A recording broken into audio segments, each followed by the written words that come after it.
오늘 본문 마태복음 15장에서 예수님께서는 장로들의 전통을 신랄하게 비판합니다. 예수님께서 왜 그렇게 신랄하게 장로들의 전통을 비판하였을까요? 전통은 무조건 나쁜 것일까요? 우리에게도 전통이 있습니다. 이 전통은 새로운 세대와의 갈등을 일으킵니다. 기성세대는 새로운 세대에게 버릇이 없다고 하고 새로운 세대는 기성세대에게 고리타분하다고 합니다. 전통이 무조건 나쁜 것일까요? 이 질문에 yes or no로만 대답하라고 하면 저의 대답은 no입니다. 전통이 무조건 나쁜 것은 아닙니다. 저는 이렇게 생각합니다. 교회에서는 그것이 전통이든 새로운 패러다임이든 그것이 말씀의 본질 위에 서 있느냐, 이것이 중요하다고 생각합니다. 예수님께서 장로들의 전통을 왜 그렇게 신랄하게 비판했을까라는 전 질문을 한번 던져보았습니다. 예수님이 바리새인들의 전통에 왜 그렇게 신랄하게 비판을 가했는지에 대한 질문을 던지고 그 답을 찾으면 오늘 우리의 모습 속에 점검해야 할 부분이 아마 드러날 것입니다. 예수님이 장로들, 바리새인들의 전통에 바리새인들의 전통을 비판한 첫 번째 이유는 그들이 그토록 지켰던 전통은 전적으로 자신들의 모습이 거룩해 보이는 것에만 초점이 맞춰져 있다는 것입니다. 오늘 본문에 손 씻는 문제가 나옵니다. 왜 당신의 제자들은 손을 씻지 않고 떡을 먹느냐는 것입니다.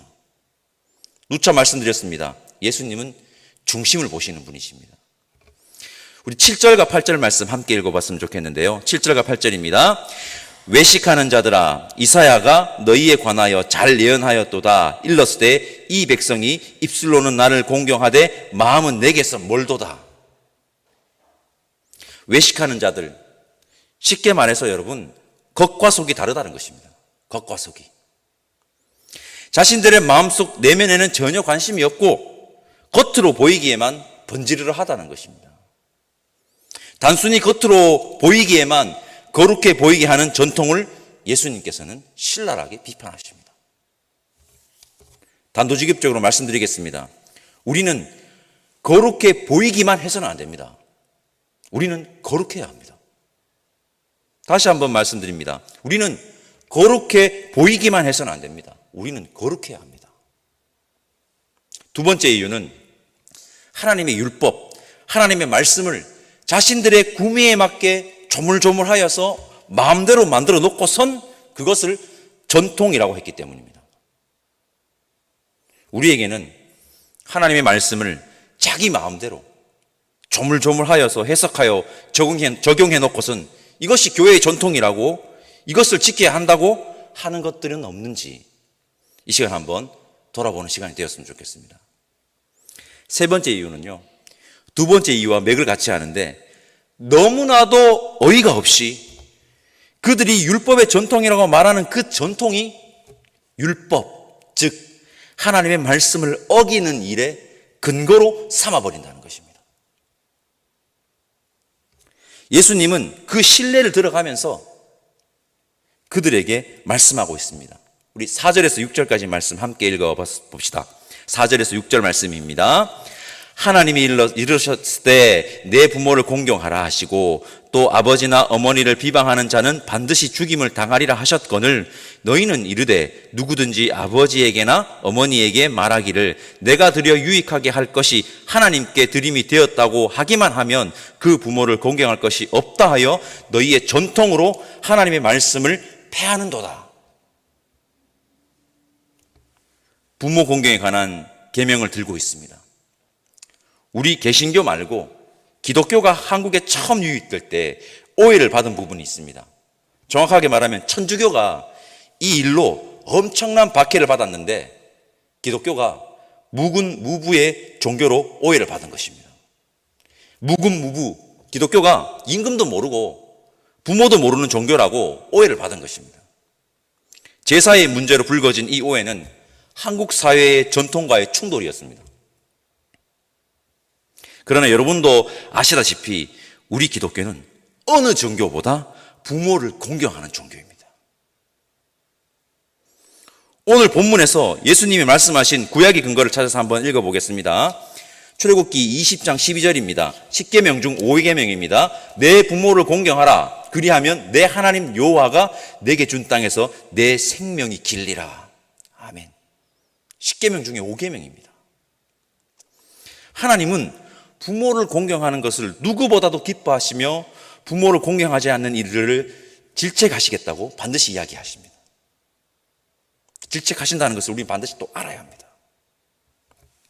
예수님께서 전통을 운운하면서 부모님을 공경해야 하는 것을 하나님을 섬겨야 하기 때문에 할 수 없다는 너무나도 어이없고 얼토당토 않는 핑계를 대는 자들을 질책하시는 것입니다. 이것을 마가복음에 따르면 고르반이라고 합니다. 여러분, 고르반은 부모를 복양해야 하는 책임을 하나님을 섬겨야 한다, 하나님을 섬기는 데 쓴다는 그럴듯한 이유로 외면해 버리는 것입니다. 실질적으로 여러분, 하나님께 쓰지도 않았을 겁니다. 그냥 좋은 핑계죠. 그리고 여러분, 거룩해 보이는 핑계. 거룩해 보이는 핑계입니다. 예수님은 여러분 중심을 보십니다. 예수님께서 우리의 겉모습이 아닌 중심을 보신다는 것을 우리는 명심해야 합니다. 예수님께서 이러한 작태를 향해서 분명하게 말씀하십니다. 하나님의 말씀을 패하는 일이라고 말입니다. 여러분, 우리 기독교는요, 누구보다도 부모를 공경하는 종교입니다. 그리고 전통이 하나님의 말씀을 어기는 일에 근거로 사용되어서는 절대 안 됩니다. 전통이든 새로운 패러다임이든 그것이 말씀의 본질 위에 있느냐 없느냐가 중요합니다. 우리 기억합시다. 15장에는 가나안 여인 이야기가 나옵니다. 이 이야기는 우리를 참 당혹스럽게 합니다. 예수님께서 가나안 여인에게 충격적인 말씀을 하시기 때문입니다. 25절에서 27절까지 말씀 우리 함께 읽어봤으면 좋겠는데요. 여자가 와서 예수께 절하며 이르되 주여 저를 도우소서. 대답하여 이르시되 자녀의 떡을 취하여 개들에게 던짐이 마땅하지 아니하니라. 여자가 이르되 주여 올소이다마는 개들도 제 주인의 상에서 떨어지는 부스러기를 먹나이다 하니. 예수님께서 두로와 시돈, 즉 이방 지역에 들어가셨습니다. 한 가나안 여인이 예수님에게로 나왔습니다. 그 여인의 딸은 귀신이 들려 고통받는 중에 있었습니다. 그 여인은 예수님이 병을 치유하고 귀신을 쫓는다는 소문을 듣고 자신의 딸을 고쳐달라고 간절함으로 간청합니다. 자신의 딸을 고쳐달라고 간청하는 여인에게 보이신 예수님의 반응입니다. 너무 당혹스럽습니다. 저는 이 본문을 접할 때마다 당혹스럽습니다. 여러분들도 아시지 않습니까? 예수님이 그러실 분이 아닙니다. 예수님이 그러실 분이 아닙니다. 몇 가지만 살펴보겠습니다. 예수님은 이방인이 당신께로 오시는 것을 막지 않았습니다.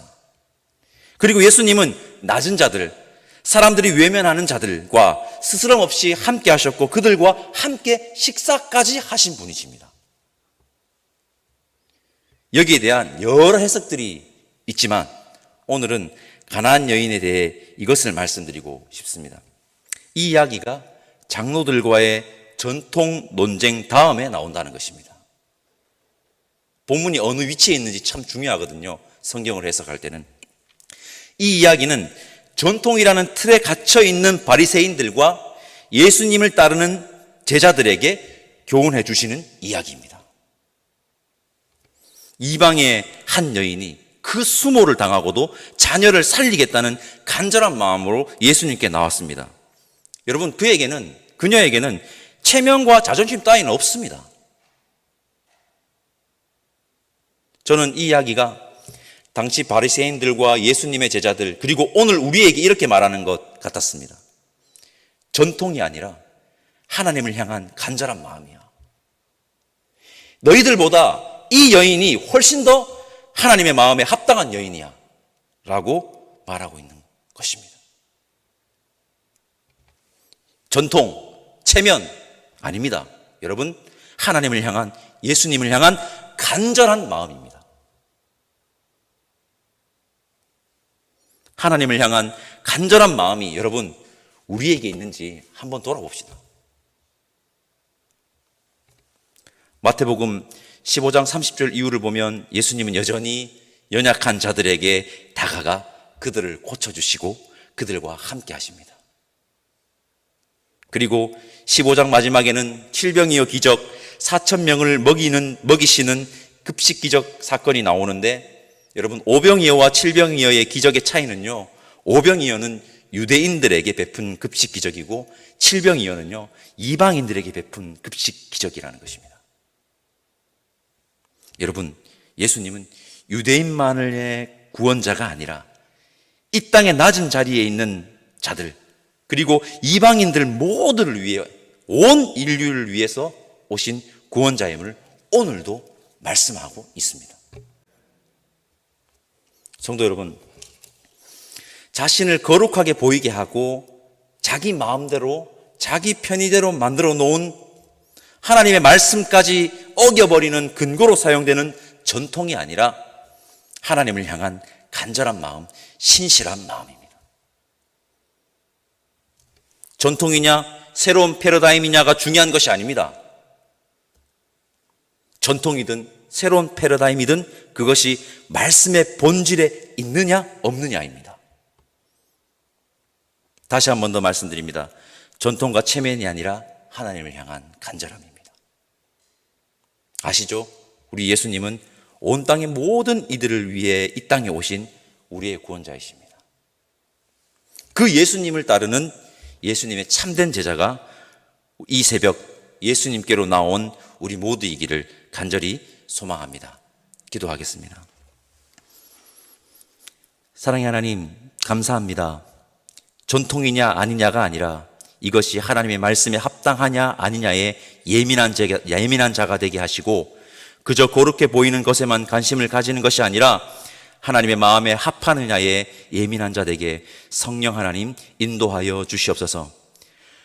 체면과 자존심이 아니라 무엇보다도 하나님을 향한, 예수님을 향한 간절한 마음으로 나아가는 자 되기를 또한 원하오니 함께하여 주옵소서. 감사드리며 온 인류를 위해 이 땅에 오신 예수님의 이름으로 기도드립니다. 아멘.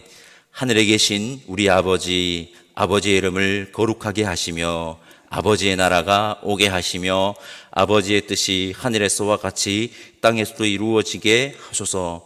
오늘 우리에게 일용할 양식을 주시고 우리가 우리에게 잘못한 사람을 용서하여 준 것 같이 우리 죄를 용서하여 주시고 우리를 시험에 빠지지 않게 하시고 악에서 구하소서.